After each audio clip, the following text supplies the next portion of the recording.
week I started this new series which I called Posting Weekly Until I Buy a Bike. And today is the second week, the first Sunday basically. So, in this video, we will do few things. First, I will tell you what I did. Then I will tell you what mistakes I made. Then I will tell you what did I learn. And finally, what's the game plan for the next week. So let's start. And I have actually written down my notes for what I did on each day so that it's much more precise. So on day one, the one thing which I did was I added my support links. I added support links to my Substack essays. So if you don't know, I have a Substack page on which I write free essays, which are really good in my opinion. And the one thing which was troubling me a lot was that I couldn't get paid for them.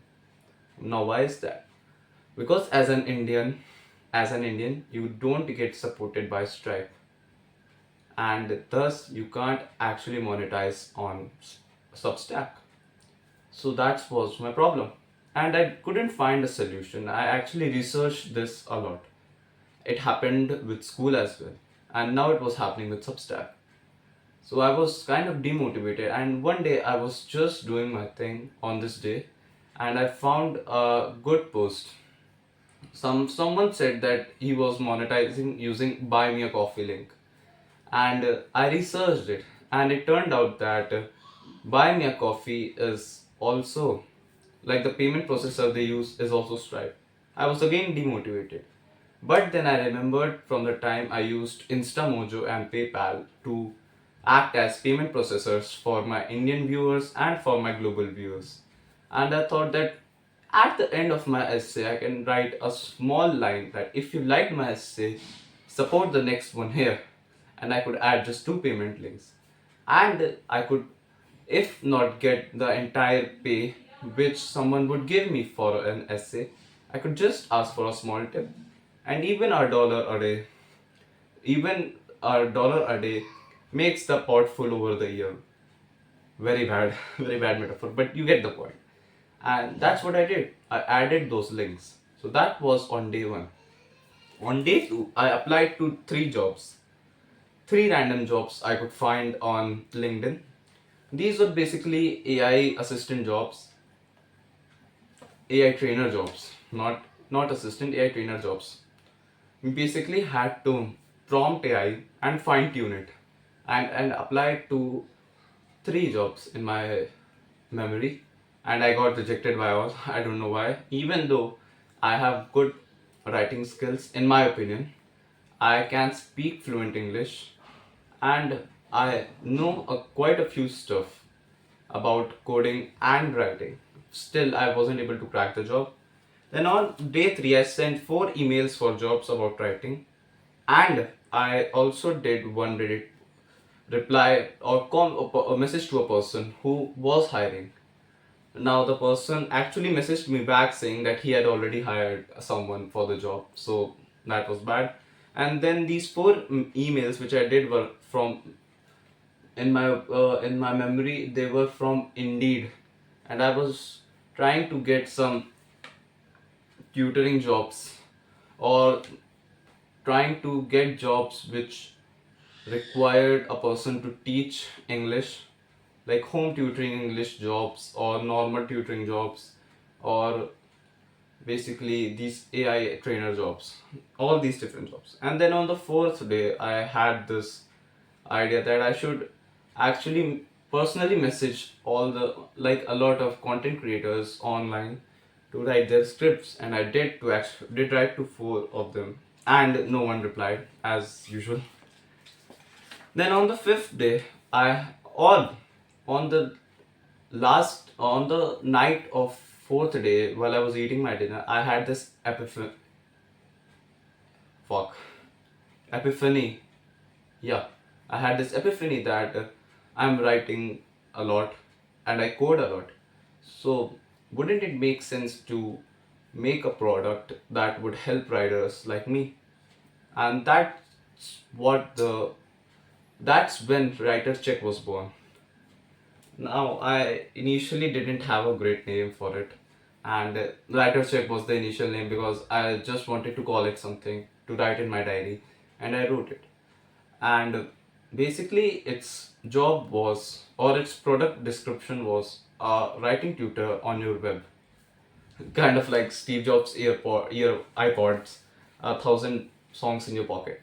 And then on the sixth day, I changed it to no. On sixth day, I basically coded it using HTML, CSS, JS, which is a very bad way to code an app. But I am still in my early days of coding, and I thought instead of sitting back and waiting till I learn React.js, Next.js, I could just start now and build something and get better at it while I learned React.js, Next.js, Tailwind CSS, and all. So I started using HTML, CSS, JS for my front end, and then Node.js and Express.js for my back end. And I started. Then on day 6, I did two or three things. I first made my app possible, made it possible so that the user can enter the submit button, and an answer came from an actual AI like OpenAI, and I had to pay $5 for it. It was fucking sad to pay $5 plus 0.90 for an API key, and I also created a logo which I wasn't really satisfied with, but it's a version 1, and over time it will get better. Now, there was one major thing which I also changed. I obviously changed the name of the app because writer's check doesn't even sound mean anything. Like writer's check, what does it even mean? And I changed it to Writewise.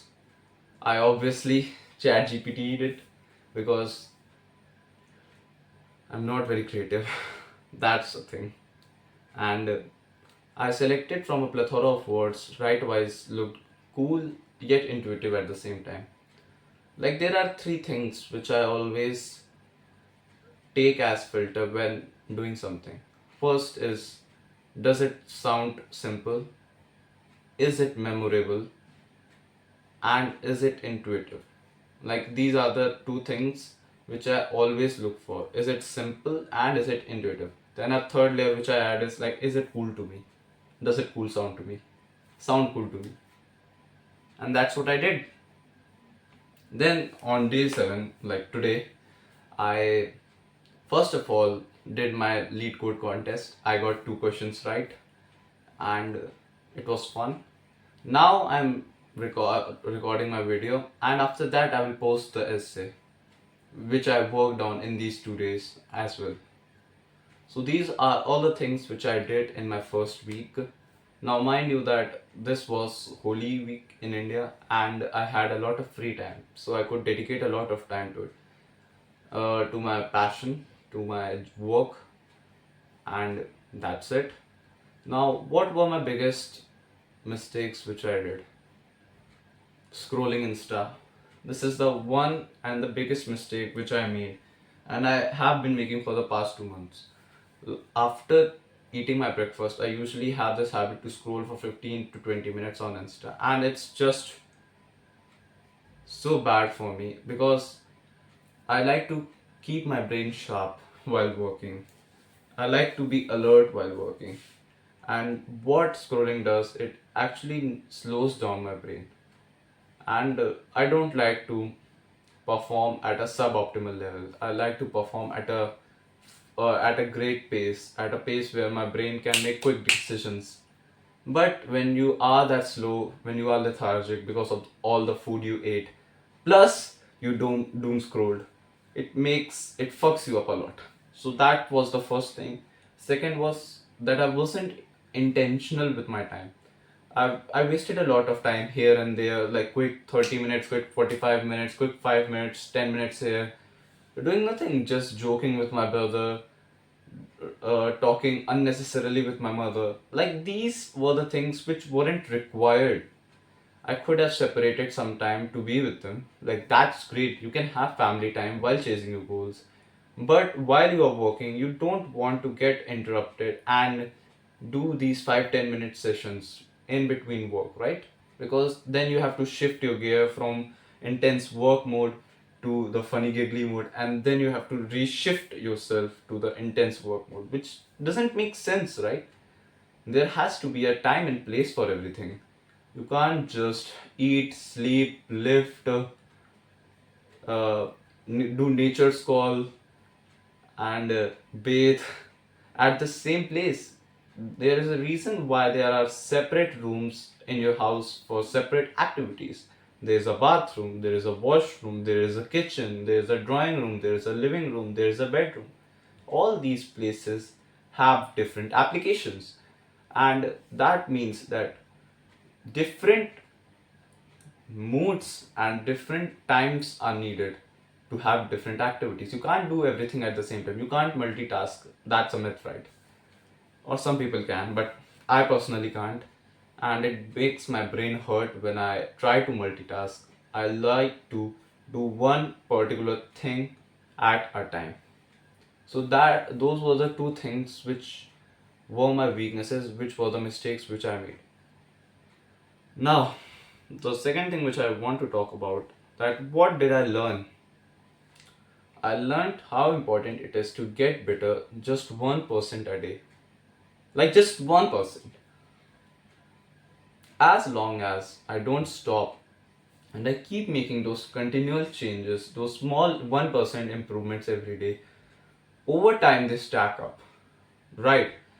Now, in this week, I did around 5 to 6 lead code questions in total, including today.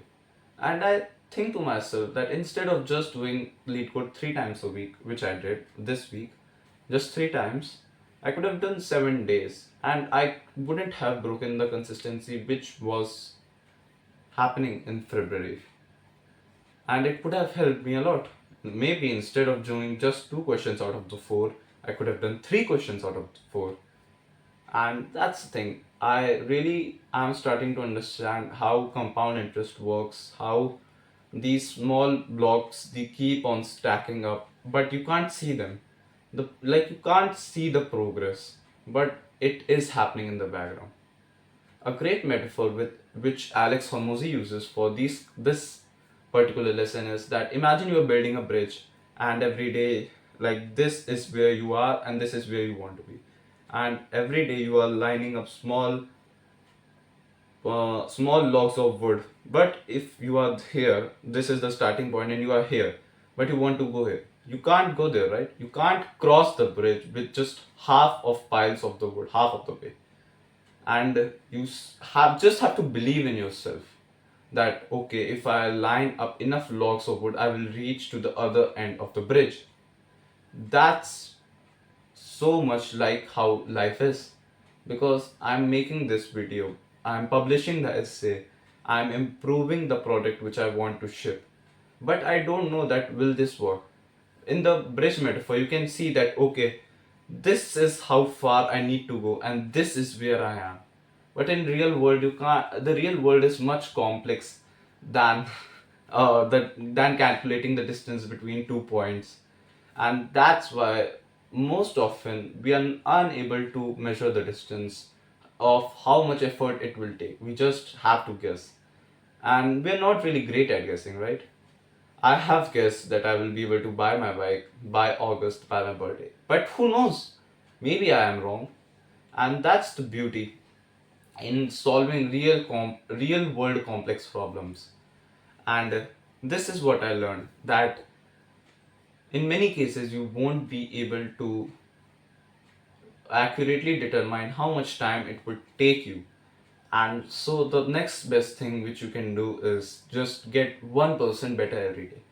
Because until you don't stop, you and keep on improving, there will come a day when you will be at that level of which you want to be. Now it can happen in 3 months, it can happen in 12 months, it can happen in 2 years, it can happen in 5 years, but it will happen. And these are the things which I learned, these are the mistakes which I made. And the following week, my plan for the following week is to first of all write one great essay once more, then keep working and keep improving my product 1% a day until it's good enough to ship. And these are the two major things which I want to work on. Now I'm kind of disputing the idea that I should keep on posting for jobs, keep on applying for jobs or not. But my mind says that I should do. But it's such boring and grunting work to do that. So it's kind of up for debate. But the two major things which I need to do is I need to write one great essay this coming week and also keep working on my product until it's ready to ship, right? So yeah,